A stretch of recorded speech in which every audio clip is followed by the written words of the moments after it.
بسم اللہ الرحمن الرحیم۔ شروع اللہ کا نام لے کر جو بڑا مہربان نہایت رحم والا ہے۔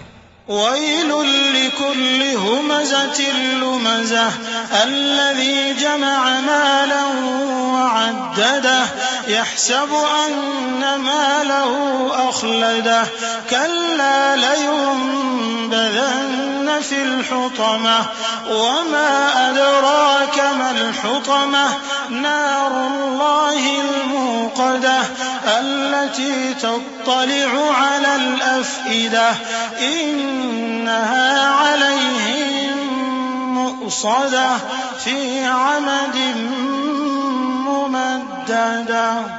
ہر غیبت کرنے والے تانے دینے والے کی خرابی ہے جو مال جمع کرتا ہے اور اس کو گن گن کر رکھتا ہے، شاید وہ خیال کرتا ہے کہ اس کا مال اس کی ہمیشہ کی زندگی کا موجب ہوگا۔ ہرگز نہیں، وہ ضرور حطمہ میں جھونک دیا جائے گا۔ اور تم کیا سمجھے کہ حطمہ کیا ہے؟ وہ اللہ کی بھڑکائی ہوئی آگ ہے جو دلوں تک جا پہنچے گی، بے شک وہ اس میں بند کر دیے جائیں گے، یعنی آگ کے لمبے لمبے ستونوں میں۔